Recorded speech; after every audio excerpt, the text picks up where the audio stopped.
tour pour savoir qui est là. Alors, je vais les prendre dans l'ordre d'inscription. Bernard Dallage.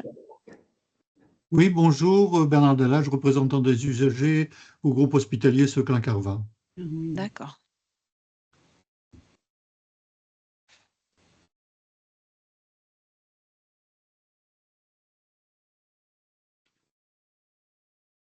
D'accord. J'ai ensuite Gerlet Margot. Pardon. Oui, bonjour, je m'appelle donc Madame Gerlet. Je suis représentant des usagers pour l'hôpital de Bapaume et Péronne dans la Somme et pour l'association UFC Que Choisir d'Arras. D'accord.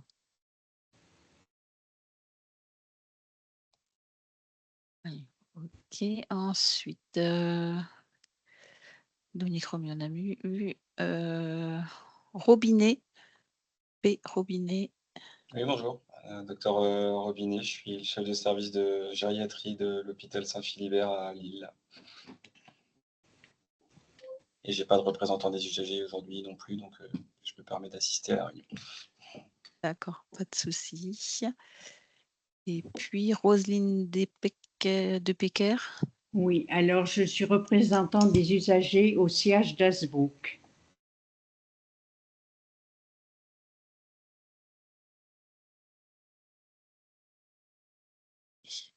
Écoutez, je vous propose de commencer pour pas qu'on perde trop de temps. Vous connaissez pas ou vous connaissez déjà le réseau santé qualité risque, la structure régionale d'appui, ça vous parle? Non, je ne connais pas. Non. Donc on est un réseau, hein, en fait un réseau qualité. Vous avez à l'écran Laurine Dutoit, ma collègue, hein, qui est ingénieure qualité, et puis Lisa Porez, qui est également ingénieure. Moi, je suis Noël Vidal, je suis cadre de santé. Et en fait, on travaille pour ce réseau qualité. L'idée au départ de ce réseau, c'est d'aider les services, les établissements de santé dans leur démarche qualité, leur préparation à la certification, leur préparation à l'évaluation externe pour les médico-sociaux. Voilà, on les aide à traiter les événements désirables. Enfin voilà, on a vraiment une activité qualité. En fait, on est vraiment là pour les aider à déployer la démarche qualité dans leurs établissements. Et puis voilà, donc vraiment les missions sont très diverses, très variées. Et puis on a aussi une partie mission ARS, c'est-à-dire que l'ARS peut nous demander d'intervenir sur certaines missions comme des sensibilisations à l'identito-vigilance, comme des préparations à la certification pour des établissements qui seraient en difficulté. Enfin voilà, on a vraiment voilà, notre mission tourne autour de la qualité et après c'est un petit peu voilà, c'est très large en fait la qualité. Pour parler de choisir avec soin, vous en aviez entendu parler ou pas? Moi, j'en avais entendu parler en CVS à l'EHPAD d'Asbrook. D'accord. Pour les autres? Non. Plus que ça? D'accord. Donc on va expliquer un petit peu la démarche. Donc choisir avec soin, en fait, c'est une démarche, hein, qui vise à améliorer la pertinence des soins en gériatrie. Ça a été travaillé avec des gériatres et là en bas du PowerPoint, vous voyez donc les noms des gériatres de la région qui travaillent avec nous sur ce projet. L'idée donc, Lorraine, si tu peux avancer les diapos. Elle est partie, Lorraine. Sinon je vais reprendre la main. Ah, voilà. Donc voilà, quelques consignes habituelles couper le micro, mais on n'est pas très nombreux, donc finalement c'est pas gênant si vous coupez pas votre micro. Gardez votre caméra, comme ça c'est plus facile de dialoguer ensemble, d'échanger. Et puis si vous avez des questions, vous levez la main ou vous mettez votre question dans le Teams. Oui, vous avez une question. Je suis désolé, j'ai un problème d'ordinateur, je ne sais quoi, mais Oui. il affiche can't display content. There was a problem displaying the content. Ça veut dire que j'arrive pas à voir le diaporama. Ah. Donc, je ne sais pas pourquoi. Pourquoi je suis sur une version moderne de Teams, je sais pas. Les autres participants, vous voyez le diaporama? Je vois pas le diaporama, je vois la galerie de tous les participants, mais pas le diaporama. Je ne sais pas les autres si vous voyez le diaporama. Oui, moi je le On le vois. voit. Oui, bien. Moi, je le vois. Bon, ben, je vais me déconnecter C'est puis ce que j'allais essayer de vous dire. Ouais. voilà. C'est ce que j'allais vous Merci, à dire, tout de essayer de suite. quitter. À tout de suite, oui.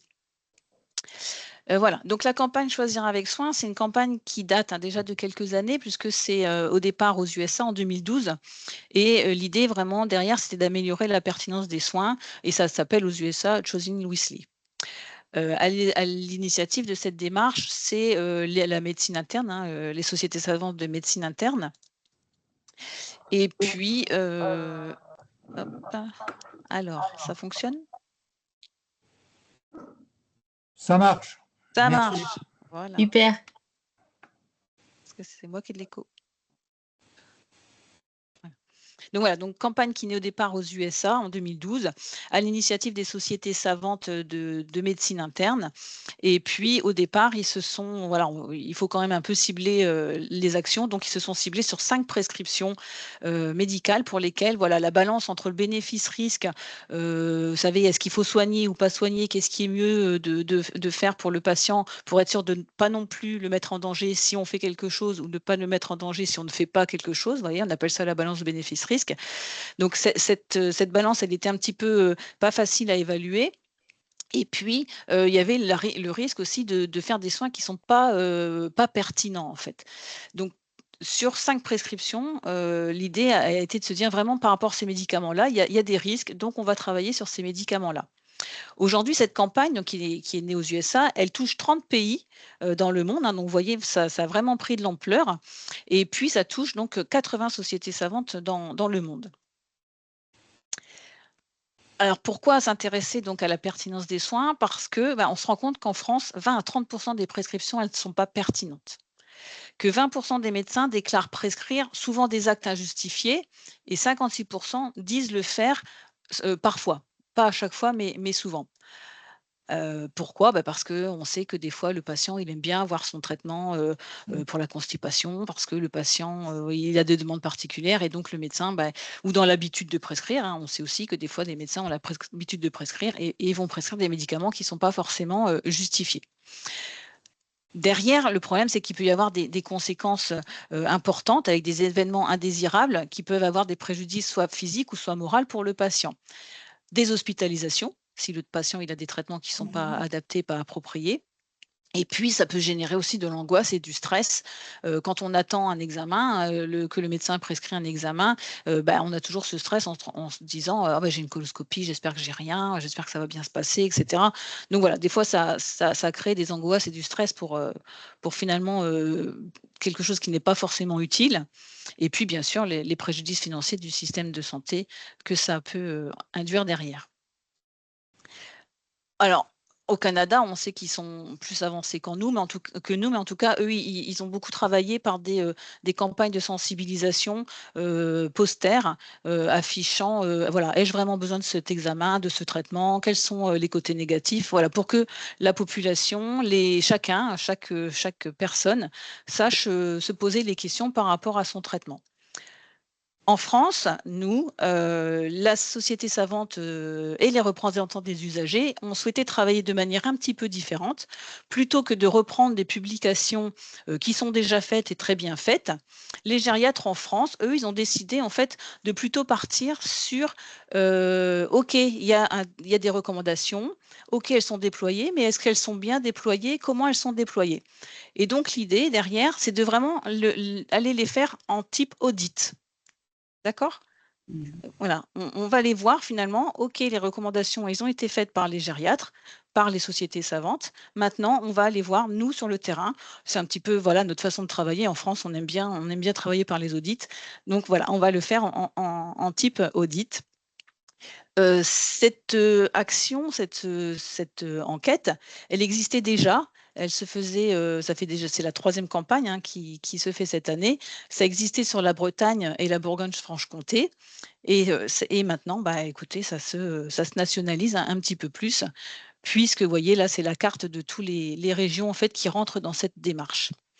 Voilà, pourquoi toutes les SRA ne sont alors, en fait, la carte représente les structures régionales d'appui qui ont adhéré à la démarche, parce que derrière, elles avaient un gériatre, qui portait aussi la démarche, parce que la SRA, a souhaité travailler sur la démarche. Vous voyez, toutes les SRA ne sont pas obligatoirement incluses ou n'ont pas forcément le souhait, d'adhérer à la démarche parce qu'elles ont déjà d'autres démarches en cours. Mais en tout cas, sur la démarche Choisir avec soin, on est quand même une bonne partie de la France à participer. Donc, qui a participé? Là, vous voyez un petit peu le nom des gériatres, hein, qui ont participé. Ça touche vraiment, toute la France, hein, DOM-TOM, France, vraiment le groupe est assez complet sur ça. Ils ont fait attention à justement, bien prendre en compte, une grande partie de toutes les régions de France. Et puis, c'est associé à cette démarche, donc France Asso Santé, avec notamment 4 représentants des usagers qui ont participé à la campagne, à cette construction de la campagne et qui ont donc décidé cette année de créer ce questionnaire, décision, partagée pour, que l'on puisse après un peu aller auditer justement les usagers, voir comment ils ont été informés sur, bah, leurs droits, leur prise en charge. Voilà pourquoi aujourd'hui, on fait, appel à vous. Donc comme je vous disais, 5 recommandations ont été travaillées, hein, 5 médicaments ont été travaillés. Excusez-moi. Donc les antipsychotiques, parce que, alors est-ce que vous savez ce que c'est un antipsychotique? Non. Non, l'antipsychotique, par exemple, ça va être l'Aldol, le Risperdal. C'est des traitements qui sont, pour, plutôt en général, plutôt pour les schizophrénies. D'accord? Mais pas que, bien sûr, pas que. Pourquoi travailler sur ça? Parce que derrière, ben, c'est un médicament qui paraît anodin, qu'on voit régulièrement. Pourtant, derrière, il a des effets quand même très dangereux, type décès brutal du patient ou des tremblements, de l'agitation, des hyperthermies, ce qu'on va appeler le syndrome malin, en fait. Donc c'est pour ça que les gériatres ont voulu travailler sur cette recommandation, voilà, parce que derrière, elle implique quand même beaucoup d'effets négatifs pour le patient. L'autre, recommandation qu'ils ont voulu travailler, ce sont les benzodiazépines. Heu, de même, hein, est-ce que vous savez le benzodiazépine? Non. Non, je ne sais pas. Benzodiazépine, Stilnox. Ah oui, d'accord. D'accord? Voilà. Donc voilà, pour la même raison, le benzodiazépine, ça paraît anodin. Pourtant derrière, on sait quand même qu'il y a régulièrement des troubles de l'équilibre, des troubles de la vigilance avec le risque de ce fait de faire des chutes ou des accidents de voiture, des choses comme ça, parce qu'on va pas forcément, voilà, on ne fait pas forcément attention, voilà, des médicaments, on en prend bien, donc on en prend pas mal de parfois. Donc voilà, l'idée, c'est de vraiment, faire attention et de partir sur le fait que plus de 3 mois, ce médicament-là, il est vraiment à réévaluer pour savoir s'il faut le garder ou pas le garder. L'autre recommandation, elle va être sur les inhibiteurs de la pompe à protons. Je vous pose toujours la même question, est-ce que ça vous parle, l'inhibiteur de la pompe à protons? Non. Toujours pas. Donc c'est pas grave, hein, c'est des noms un peu Non, mais je compliqués, crois. hein, voilà, on est dans voilà, je reprends le terme médical, hein, pour les grilles et pour les médecins et je vous le remets en contexte pour nous, hein, de notre vie de tous les jours. Ça va être le Mopral, l'Inexium. Ah d'accord. D'accord? Oui. Voilà. Toujours pareil. Pardon? Rien du tout, excusez-moi là. J'ai pas coupé mon micro. Il y a pas de souci. Donc voilà, toujours pareil, effectivement, c'est, des médicaments qui sont, souvent utilisés pour les reflux œsophagiens, les brûlures d'estomac, mais voilà, toujours derrière avec ce risque que ça peut, heu, voilà, que l'on peut mettre, si la prescription est supérieure à 8 semaines. Et puis, la dernière recommandation, médicale, hein, on est toujours sur le médicament, qui va être la bandelette urinaire. Et là, donc la bandelette urinaire, c'est ce qu'on fait quand on a une suspicion d'infection urinaire pour un patient. Donc là, en fait, on va, savoir, si, il y a une indication ou pas à faire une bandelette urinaire à un patient qui rentre à l'hôpital. Dans les coutumes hospitalières, dès qu'un patient rentre à l'hôpital, on lui fait une bandelette urinaire. Est-ce que c'est nécessaire? Est-ce que c'est nécessaire? Est-ce que c'est pas nécessaire? Là, de même, les médecins avec leur grille qu'ils auront, vont se poser la question pour savoir, bah non, finalement, si mon patient, il a pas de signes, il a pas de fièvre, il a pas de douleur et cetera, pourquoi je lui fais une bandelette systématique quand il arrive? Parce que derrière, le risque, c'est que la bandelette, elle soit un petit peu perturbée et qu'on se dise: «Ah, bah, il y a peut-être une infection urinaire» et qu'on mette un patient, sous antibiotiques alors qu'il n'en a pas besoin. Avec derrière, bah, les effets de résistance à l'antibiotique que ça peut créer, enfin voilà, tout ce qu'on entend, aussi sur les campagnes, des antibiotiques à la télé. Donc voilà, tout ça, ce sont des grilles très médicales, hein, qui vont être, faites par les gériatres, qui sont, malgré tout, assez, simples d'emploi. Mais voilà, vous n'êtes pas du tout concerné par celle-ci. Vous allez être vraiment concerné par la grille décision partagée. Donc, je vous la lis, hein. Dès les premiers jours d'hospitalisation ou d'entrée en EHPAD, donc on est bien sûr soit du patient en hôpital ou soit du résident en EHPAD, un dialogue sur la nature des soins ou de l'accompagnement à mettre en place doit s'instaurer avec la personne concernée et avec son entourage, si elle le souhaite, hein, bien sûr, pour l'entourage, afin que ces soins ou accompagnements reposent sur les besoins et attentes de la personne. Derrière ça, en fait, donc des recommandations. Donc ça, c'est le souhait que chaque personne puisse connaître, hein, la prise en charge qui va lui être faite, comment il va être pris en charge, quels soins on va lui proposer. Et derrière ça, du coup, les représentants des usagers ont créé une grille. Donc, Ah oui, comme le disait ma collègue, du coup, Noël, c'est vraiment sur cette partie-là, décision partagée, en fait, que votre établissement va vous solliciter. En fait, nous, on a lancé du coup l'appel à participation. Votre établissement s'est inscrit du coup dans la campagne Choisir avec soin et du coup a pu choisir s'il souhaitait s'évaluer sur les 5 recommandations ou voilà, il était possible aussi de s'évaluer juste sur la première, juste sur la deuxième, sur la 1 et 2, voilà. Et donc là, vous êtes aujourd'hui présent avec nous parce que votre établissement, du coup, s'est engagé à évaluer la partie, la recommandation numéro 5, décision partagée. Donc, pour vous rappeler un petit peu les modalités de participation, donc c'est vraiment ouvert, la campagne Choisir avec soin, elle est vraiment ouverte à tous les établissements sanitaires médico-sociaux de la région des Hauts-de-France qui accueillent du coup des personnes de 75 ans et plus. Donc, il y a eu un formulaire d'engagement. Votre établissement, du coup, s'est engagé. On a du coup le nom des services qui ont été proposés par votre établissement et les recommandations sur lesquelles chaque service va s'évaluer ou votre établissement va s'évaluer. Donc, l'idée, vous allez du coup auditer des patients non hospitalisés ou résidents de l'EHPAD qui sont âgés de 75 ans ou plus et qui sont présents dans le service le jour de l'enquête. Donc, au niveau du calendrier, donc voilà, c'est pour vous refaire un petit peu, voilà, vous remettre un petit peu les dates. Donc là, voilà, on a lancé la campagne, on est le 7 novembre aujourd'hui. Donc, l'idée, c'est de sensibiliser aussi vos usagers, vos professionnels. Vous avez du coup jusqu'à la fin d'année, donc jusqu'au 20 décembre pour recueillir les données, donc pour réaliser vos évaluations. Et ensuite, on reviendra vers vous du coup en début d'année prochaine pour vous présenter du coup les résultats et les propositions d'action.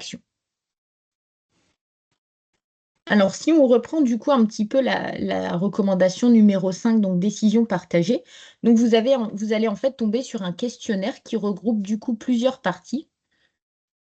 Et pour vous aider, on vous a fait un petit, alors je ne sais pas si vous voyez bien, voilà, c'est un petit guide en fait qui vous permet, avec quelques conseils pour vous préparer pour les entretiens. Ça, on enverra du coup tous les documents à vos établissements. Donc l'idée, c'est vraiment, on va dire, enfin, on peut dire que c'est une petite fiche mémo, hein, Noël, oui, c'est ça. C'est avec détaillé après. vraiment, On voilà, redétaille un petit peu avec après. vraiment tous les conseils. Voilà, on vous conseille par exemple avant l'entretien, donc comment vous préparer pour vous mettre à l'aise le jour J. Donc voilà, je lis les questions à poser pour bien les comprendre parce que c'est vrai que vous allez du coup devoir interviewer des patients de 75 ans et plus. Donc l'idée c'est voilà, vous allez être en position d'auditeur, d'intervieweur. Donc l'idée c'est de bien vous préparer en amont, de bien lire vos questions, de peut-être, si vous n'êtes pas à l'aise de le faire seul, demander à votre établissement de le réaliser en binôme avec, par exemple, votre ingénieur qualité, de reformuler avec vos propres mots si vous avez besoin. Et voilà, et vraiment organiser un petit peu l'évaluation, c'est-à-dire quelles seront les personnes que vous allez interviewer, qui va mener l'entretien. Donc, on demande à ce que ce soit le représentant des usagers qui mène l'entretien, du coup, en binôme avec un professionnel ou un autre représentant de l'établissement ou un représentant des familles ou des usagers. Donc, ça, c'est vraiment à vous de choisir. Vous allez, du coup, noter les réponses. Et vous allez du coup identifier aussi à quelle date vous allez réaliser ces évaluations. Donc là, c'est vraiment toute la partie, on va dire, organisation avant l'entretien. L'idée, c'est de s'organiser, qui vous allez interviewer, quand et comment, et aussi, voilà, vous approprier les questions. Alors, on pense que c'est un exercice facile, mais c'est vrai que c'est pas toujours facile. Hein, c'est très difficile d'interviewer des patients. Voilà, c'est des patients qui sont du coup hospitalisés, qui sont pas forcément, qui sont souvent pas en grande forme. Donc voilà, l'idée c'est de bien vous préparer en amont, et nous on vous conseille de le réaliser du coup en binôme. Et ensuite, lors de l'entretien, donc c'est des entretiens qui durent 15 à 20 minutes. Hein, c'est vraiment, on vous demande d'être vraiment dans l'écoute, dans la bienveillance et du coup dans le respect mutuel, etc. On vous demande du coup de vous présenter. On vous demande du coup de prendre le temps de créer un petit espace de discussion pour que la personne soit à l'aise et du coup soit vraiment en confiance avec bah, voilà, comment vous allez aujourd'hui, etc. Expliquer du coup les raisons, voilà, pourquoi vous êtes là, pourquoi vous allez interviewer la personne, recueillir du coup l'accord de la personne et la remercier. Voilà, savoir si, voilà, normalement l'établissement l'aura fait en amont, mais toujours le jour J, demander à la personne est-ce que vous êtes toujours d'accord pour répondre à quelques questions, et puis la remercier. Et du coup, par contre, si elle n'est plus d'accord, là, vous arrêtez du coup l'entretien, parce qu'il se peut que le jour où vous allez réaliser l'entretien, finalement, l'état de santé ne convient pas ou la personne ne veut plus. Il est possible aussi d'annuler. Hein. Aborder les questions du coup dans le fil d'une discussion si possible et sans trop regarder le questionnaire. C'est pour ça qu'on vous demande bien en amont de prendre en main le questionnaire. Vous pouvez poser les questions dans l'ordre ou le désordre. Alors après, vous allez voir, hein, c'est des questions par thématique, donc c'est bien de les poser dans l'ordre parce que c'est vrai que ça, voilà, c'est plus simple, je pense, pour vous. Donc, inviter la personne à préciser sa pensée lorsqu'elle est trop générale ou imprécise. Ne pas hésiter à reposer des questions pour aller un peu plus loin. Si un proche est présent, vous pouvez aussi faire parler le patient ou le résident du coup en premier. Ouais, après, voilà, si la personne souhaite au cours de l'entretien apporter un peu plus d'autres choses sur d'autres thématiques, vous le notez et puis vous n'hésitez pas à le faire remonter du coup à l'établissement. Donc ça, c'est vraiment une petite fiche mémo qu'on va vous remettre, hein, que vous allez avoir à disposition, que vous allez pouvoir relire, pour vraiment pouvoir préparer vos entretiens en amont. Ensuite, après l'entretien, du coup, vous allez faire un petit débriefing de l'entretien avec la personne qui vous a accompagné. Vous allez retransmettre les questionnaires du coup, que vous allez compléter au responsable de l'étude dans le service ou voilà, où vous allez du coup saisir en ligne le questionnaire. Alors, il y a deux possibilités. En fait, le questionnaire est disponible sur notre plateforme d'enquête. Vous pouvez y répondre directement. Si vous avez un ordinateur ou une tablette, vous pouvez y répondre directement. Ou alors, il faudra y répondre en format papier et ensuite retaper du coup sur l'ordinateur ou demander à votre ingénieur qualité ou à la personne, le binôme qui a réalisé l'entretien avec vous, voilà, de vous organiser aussi pour saisir les réponses. Donc voilà, donc ça c'est ces petits points, voilà, avant l'entretien, lors de l'entretien et après l'entretien, c'est vraiment des conseils qu'on vous donne. On vous mettra à disposition du coup le document qui pourra du coup vous aider à vous préparer avant les entretiens. Ensuite, donc là c'est la grille, donc les différentes questions qui seront posées, on va les voir une à une. Donc, juste pour vous rappeler, hein, l'audit, on n'est vraiment pas là. Vous allez être là surtout pour être dans l'échange, dans la bienveillance, avoir vraiment un respect mutuel. On n'est pas là pour, voilà, c'est pas une inspection, c'est pas l'occasion de régler les problèmes, c'est pas un contrôle. Vous êtes vraiment là dans un esprit de bienveillance et voilà et d'échange entre le patient et vous-même. Alors, pour reprendre un petit peu les questions, donc vous avez, donc là, c'est des questions assez basiques hein, sur le profil de la personne qui sera interrogée. Donc, quel est son service d'accueil? Quel est l'âge du patient? Donc, il faut que le patient ait 75 ans ou plus. Quel est le sexe du patient ou du résident? Quelle est la date d'arrivée dans le service? Et quelle est la personne interrogée? Est-ce que c'est le patient ou le résident? Est-ce que c'est sa personne de confiance ou est-ce que c'est son ou ses proches? Donc ça, c'est la première partie, on va dire, pour pouvoir identifier le profil de la personne. Ensuite, il y a une deuxième partie. Donc là, c'est la participation du patient ou du résident aux décisions sur ses soins. Donc la question 1, avez-vous pu échanger avec un professionnel de l'établissement sur les soins dont vous avez besoin? Oui ou non? Depuis votre arrivée, avez-vous eu besoin de nouveaux traitements, soins ou examens? Alors là, si la personne n'a pas eu besoin de nouveaux traitements, de soins ou d'examens, vous allez pouvoir directement passer à la question 6. Sinon, vous allez décliner les autres questions.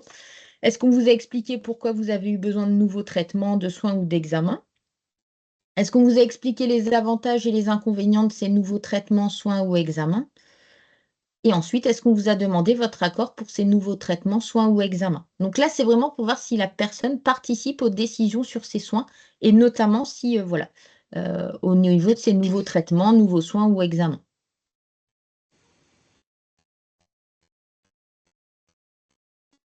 N'hésitez pas aussi à indiquer du coup les numéros des questions, comme ça, si la personne souhaite revenir sur certaines questions, vous pouvez du coup noter quelques remarques, etc. Est-ce que pour l'instant, ça va? Oui, ça va. Ensuite, il y a une partie sur association des proches, donc la question 6. Est-ce qu'on vous a demandé si vous souhaitez que vos proches soient présents pendant les rencontres avec le médecin, les professionnels ou encore pendant les examens? Donc oui ou non. Si c'est non, on va directement à la question 8. Et sinon, si oui, cette volonté a-t-elle été respectée depuis que vous êtes accueilli dans le service? Donc là, on demande à la personne, est-ce que vous avez eu le droit? Est-ce que vos proches ont pu participer du coup aux rencontres avec les médecins, etc. Est-ce que ça a été respecté?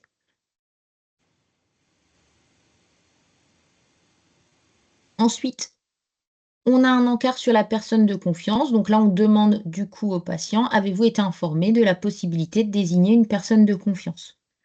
Et à chaque fois, il y a un petit encart pour mettre un commentaire si jamais la personne souhaite ajouter des infos. Et ensuite, la dernière question, c'est sur les directives anticipées. Donc là, c'est peut-être on va dire les deux questions qui sont un peu plus peut-être difficiles parce que c'est vrai qu'aborder la thématique des directives anticipées. Donc peut-être en amont avec votre binôme ou votre référent au niveau de l'établissement, voir un petit peu ce qui est fait au niveau de votre établissement sur les directives anticipées, enfin, voilà, comment les directives anticipées ont été demandées, etc. pour vraiment mettre le patient à l'aise. Donc, est-ce qu'on vous a demandé ce que vous souhaitez ou vous ne souhaitez pas recevoir comme soin si votre santé se dégrade? Par exemple, est-ce que vous souhaitez être hospitalisé? Est-ce que vous souhaitez être hospitalisé en réanimation ou non, chirurgie ou non? Ensuite, est-ce qu'on vous a proposé d'écrire ces souhaits dans un document qu'on appelle directive anticipée ou bien l'avez-vous fait avant votre sortie ici? Oui ou non? Donc voilà, donc le questionnaire, c'est vraiment, il y a 5 parties. C'est assez rapide, hein. Les entretiens, on a compté 15 à 20 minutes. L'idée, c'est vraiment de bien se préparer en amont et puis je pense que si vous le faites en binôme, déjà, ça va les premières évaluations, ça va peut-être être un peu compliqué, mais après, si vous le faites en binôme et que vous créez un climat de confiance entre vous et le patient, je pense que tout se passera bien. Est-ce que vous avez des questions? Moi, je Alors crois après, c'est vrai que ça fait beaucoup d'infos là, peut-être cet après-midi. Alors n'hésitez pas, hein, nous on reste disponible avec Noël et mes collègues si jamais vous avez besoin, si par exemple la veille d'une évaluation, vous vous sentez en difficulté ou vous vous sentez un peu stressé, n'hésitez pas à nous envoyer à nous appeler ou nous envoyer un petit mail et puis on peut vous refaire un petit débriefing. L'idée c'est surtout n'ayez pas peur. Essayez de le faire en binôme et puis les questions sont assez simples, donc je pense que il n'y aura pas de difficultés particulières. Alors je vois qu'il y a des Oui, mains ce levées. qu'on disait, c'est de vous préparer avec votre binôme, en fait. Ça va aussi vous aider à poser les questions. Vous savez, même si c'est voilà, un entraînement à blanc, en fait, de faire comme si vous y êtes et vous dire: «Bon, bah, ça, cette question-là, comment je la pose? Comment je pourrais la reformuler?» Si vous avez du mal avec la question telle qu'elle est écrite, comment vous pouvez la reformuler? Enfin, voilà, entraînez-vous pour que ce soit fluide. Alors, question. Madame Guerlet. Oui, moi je voulais savoir, déjà, en première partie, il y a la date d'entrée. Comment vont être sélectionnées les personnes de l'établissement? Si la personne ne sait déjà pas la date d'entrée à l'EHPAD, Bah, ça, la comment date. comment va-t-elle répondre? Parce que, il faut se souvenir que, si c'est une date d'entrée qui a été, très longue depuis un certain temps, il n'est pas toujours évident qu'on sache qu'on avait demandé pour le traitement, qu'ils étaient bien d'accord. Je ne sais pas, déjà au niveau Alors, des questions. la date d'arrivée dans le service, ça, vous pouvez l'écrire en amont. En fait, cette partie-là, vous pouvez déjà y répondre en amont. Je ne me trompe pas, hein, Noël, mais Oui, oui. C'est pas une question qu'on pose à la personne Ouais. interrogée, en fait. Mais est-ce que les personnes qui ont été interrogées, ce sont des personnes Ah, qui sont nouvellement arrivées ou c'est des personnes qui sont oui. déjà arrivées depuis un Mm. certain temps? Alors, normalement, quand vous êtes alors, je comprends votre question. En fait, ce que vous vous dites, c'est que le résident ou enfin la personne qui est là depuis longtemps, elle va plus se souvenir si on lui a parlé des Voilà. directives effectivement. C'est tout l'intérêt des projets de soins et des projets personnalisés d'accompagnement des personnes qui doivent être refaits régulièrement. Donc, si la personne, son projet personnalisé n'a pas été retravaillé, là, on parle plutôt sur une résidence. En établissement de santé, les durées moyennes de séjour sont assez courtes. Donc, Ouais. normalement, il est censé se souvenir que, voilà, sur les services qui se sont inscrits, on va être souvent sur des durées de séjour de maximum 10 jours, allez, 20 jours maximum. Donc, normalement, il devrait un peu se souvenir, sauf s'il est rentré vraiment dans un contexte où il n'était pas bien du tout et qu'effectivement, là, on peut comprendre qu'il ne se souvienne pas. Sur les parties résidences, où effectivement les résidents sont arrivés depuis longtemps, normalement son projet de soins, son projet d'accompagnement est retravaillé très régulièrement avec lui, au moins une fois par an, donc et être signé par lui. Donc il est censé aussi se souvenir, mais tout l'intérêt aussi du choix du patient ou du résident, effectivement. Si l'équipe hospitalière ou de maison de retraite a choisi un résident qui a des troubles Alzheimer ou des troubles cognitifs, effectivement, ça ne va pas vous aider pour répondre aux questions. Donc là, c'est tout l'intérêt de bien voir en amont quels résidents ou patients vont être choisis. D'accord, merci. Ensuite, en 2, c'était Monsieur Dallage. Monsieur Dallage. Oui, Allez-y. bonjour. Plutôt. C'est aussi pour préciser que, quand même, je ne suis pas totalement ignare sur la question, puisque je suis membre de France Asso Santé, membre du bureau en charge des personnes âgées. Alors, je n'ai pas fait partie des 4 collègues qui ont préparé le questionnaire avec vous, mais j'en avais entendu parler à cette occasion et je suis bien heureux de participer à sa mise en œuvre à ce clin. Deuxième chose, effectivement, c'est un gros problème, le bon usage du médicament d'une façon générale et des soins au sein des établissements de long séjour. Et à ce titre, je fais partie du COPIL sur l'expérimentation sur les psychotropes en EHPAD, qui est sous la supervision de l'ARS, et donc qui s'interroge sur la pertinence et la révision régulière des prescriptions et leurs limitations en termes de durée et également. Donc, c'est vraiment très passionnant pour moi tout ce qu'on est en train de faire en ce moment. Voilà, merci. C'était vraiment l'idée de notre adhésion à ce groupe FORAP. Parce qu'on trouve que la recommandation 5, du coup, c'est vraiment une recommandation plus terrain et qui permet de vous impliquer, vous, représentants des usagers, et qui permet du coup d'avoir l'avis du patient et du résident qui finalement est essentiel dans la prise en charge. C'est vrai Et juste ce que j'ai oublié de vous dire, c'est qu'en fait, donc, on vous demande, c'est essayer de réaliser environ 10 entretiens, 10 évaluations. On va se partager le travail en plusieurs RU sur ce clin, mais ça correspond, en fait, c'est ces entretiens individuels, mais c'est un petit peu le recueil de la personne elle-même. C'est ça qui importe beaucoup pour les représentants des usagers, c'est qu'on donne la parole aux résidents et aux personnes qui sont hospitalisées.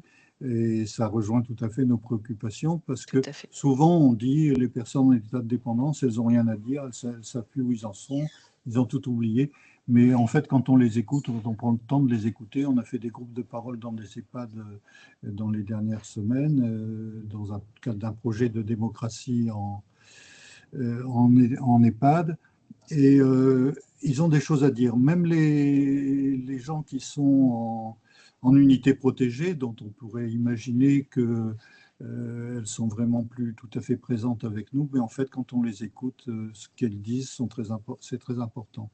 Et donc, c'est vraiment, je pense, on donne la parole aux intéressés, aux patients, aux résidents, et ça, c'est formidable. Ce n'est pas seulement les professionnels qui sont concernés, même si ils vont garder les résultats avec une vive attention, je pense.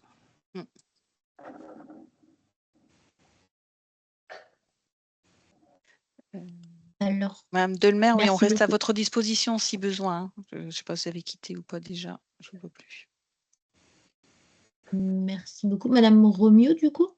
Oui, donc moi je voulais justement faire repréciser le nombre minimum de questionnaires, mais vous venez de répondre, c'est 10. Oui. Et autre chose, par contre… Après, moi, c'est 10, Ouais. c'est pas un minimum. C'est vraiment, faut pas se mettre la pression. On recommande 10. Après, ça peut être 8, comme ça peut être 12, comme ça peut être plus. Mais voilà, faut D'accord. pas, voilà, faut pas. Ah, ok. Faut pas vous mettre la pression D'accord. sur, Non, ouais. sur D'accord. ça. Et autre chose, j'ai étudié un peu les grilles que vous nous avez envoyées, faire le lien, et j'ai pas trouvé la façon d'obtenir le questionnaire en papier. Bah, si, moi je l'ai. Je vais vous l'envoyer.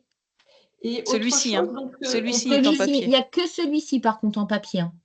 Ah, d'accord. Ouais, parce que les autres, en fait, sur les autres recommandations, il y a beaucoup de filtres. Du coup, malheureusement, ce qui ne permet pas de faire un recueil papier. Ah, ok. Et du coup, voilà, le groupe de travail a préféré que ce soit vraiment une saisie directement en ligne. Et Mais donc, que on pour peut… cette reco, il y aura le papier, du coup. D'accord, mais ça, du coup, je ne crois pas l'avoir eu. Je vais vous l'envoyer. Ouais. Et donc, j'ai vu qu'on pouvait générer des QR codes. Oui. Et quand on génère les QR codes, est-ce que du coup, depuis un téléphone, on peut renseigner? Oui, en fait, si vous vous inscrivez du coup à la campagne Choisir avec soin, moi je vais générer sur la plateforme, notre plateforme Iforap, les liens, enfin les liens de connexion vers les enquêtes.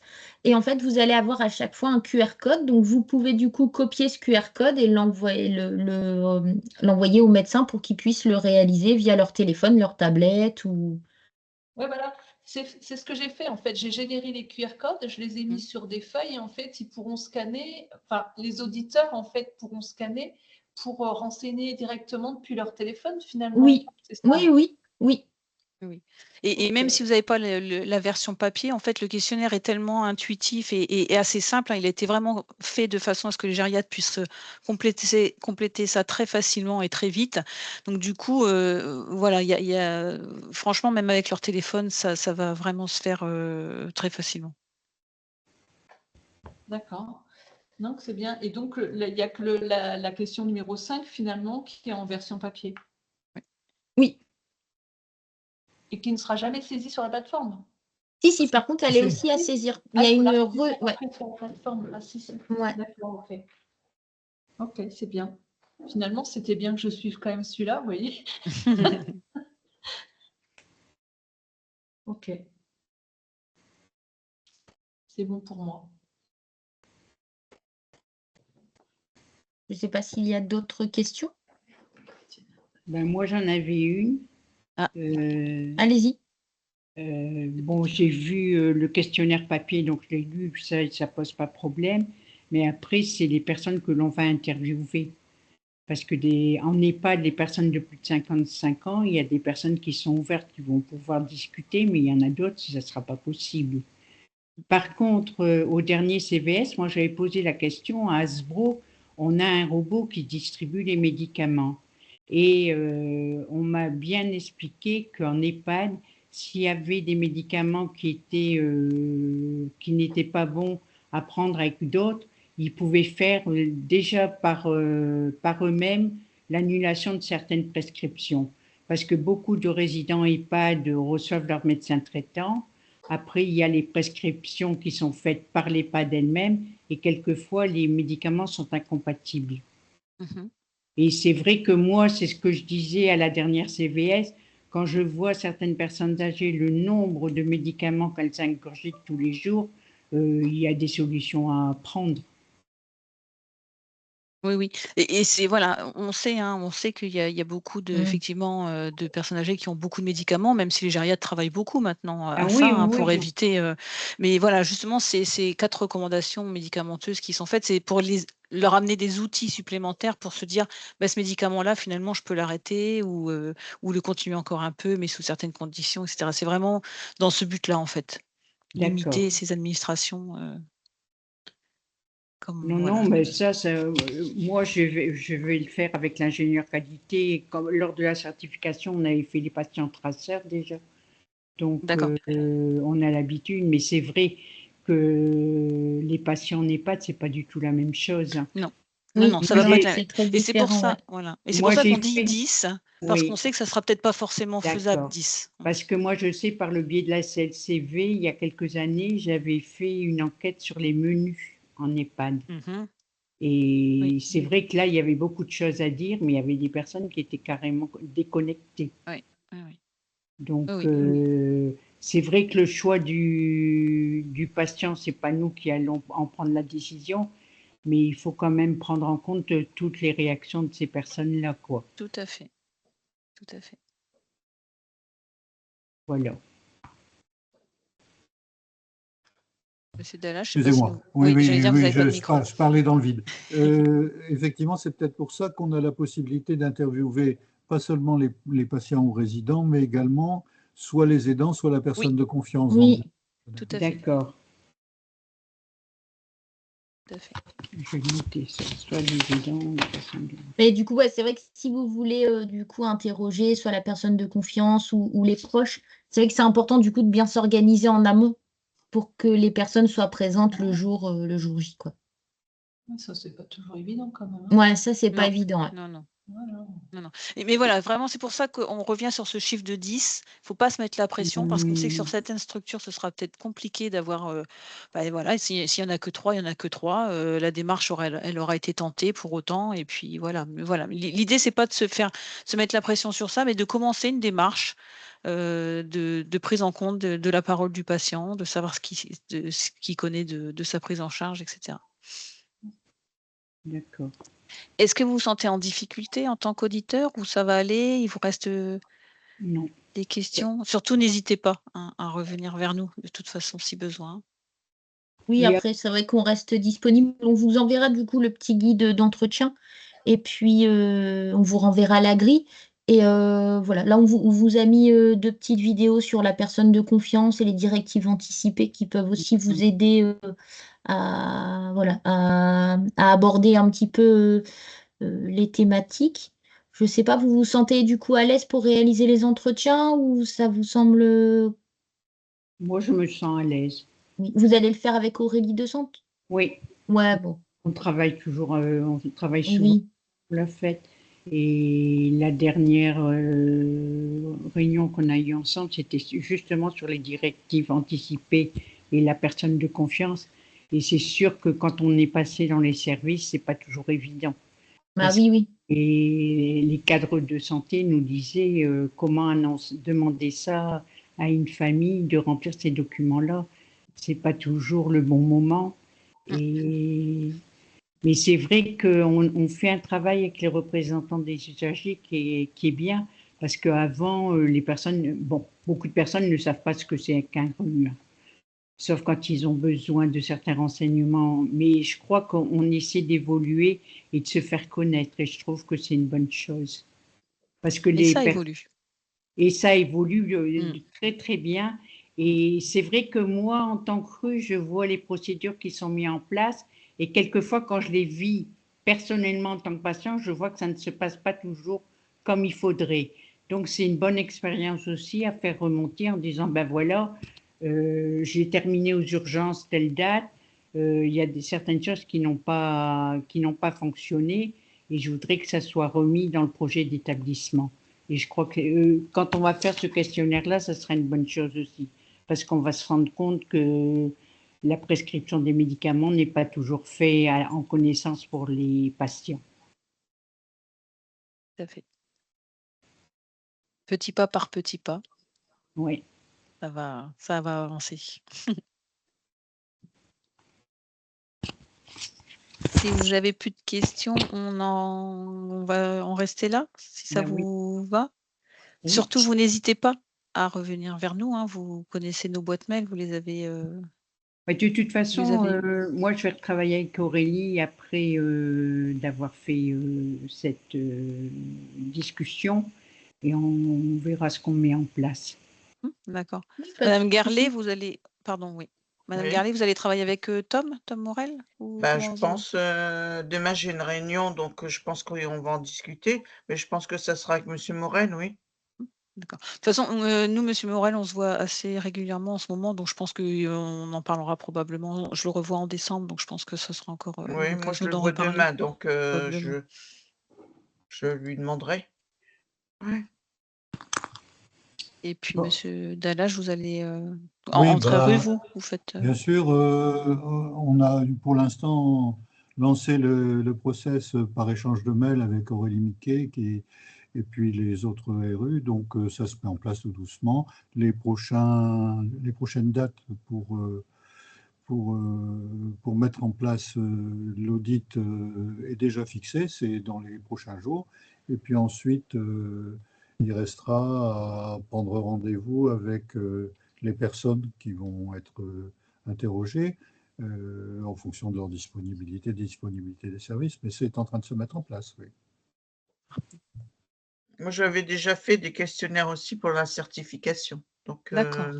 Bien sûr. j'ai quand même un petit peu Un moins peu- d'appréhension que la première fois, quoi. Bon, bah, c'est bien. Tant mieux. C'est surtout ça, en fait, qui nous importe, Mais hein, c'est que vous ne fait- soyez pas en difficulté. Non, mais avec les patients en général, ça se passe bien. Oui, Bon, oui. nous, avec Aurélie, on a eu différentes catégories de personnes handicapées, personnes âgées, jeunes, et ça s'est toujours bien passé, quoi. Donc moi, c'est pas ça qui me fait peur, c'est voir s'ils pourront répondre à toutes ces questions. Parce que quand on en discute, il y a des personnes âgées, si elles n'ont pas une série de médicaments à prendre quotidiennement, ça leur va pas, quoi. Même si c'est Mais pas c'est bon ça, pour la c'est ce que je santé. disais. Et c'est ça qui est dommage. Parce que moi, je suis totalement différente. Moi, je suis contre la prise de médicaments à outrance. Donc, j'essaie toujours de trouver une solution alternative avant de prendre les médicaments. Mais tout le Mais c'est monde ce que est... je disais, voilà, c'est ce que je disais au début du webinaire où le médecin traitant parfois se sent obligé de prescrire parce que sinon Oui. derrière le patient se sent pas bien. Donc voilà, donc c'est un cercle vicieux après, mais voilà, tout doucement ça va évoluer. On reste optimiste. Bon, ben c'est bien, je vais vous laisser parce que j'ai ma permanence derrière. D'accord. Voilà. Merci beaucoup. Bonne fin de journée. Merci beaucoup de votre présence et n'hésitez pas surtout. J'espère que je vous Au revoir. verrai bientôt, monsieur Dallage. Oui. J'ai hâte, parce que ça fait un moment que je ne vous ai pas vu. Ah, c'est vrai, Ah, c'est vous vrai, êtes c'est un- vrai, c'est vrai. Mais on ne On peut pas sent. tout faire, hein. Ben non, C'est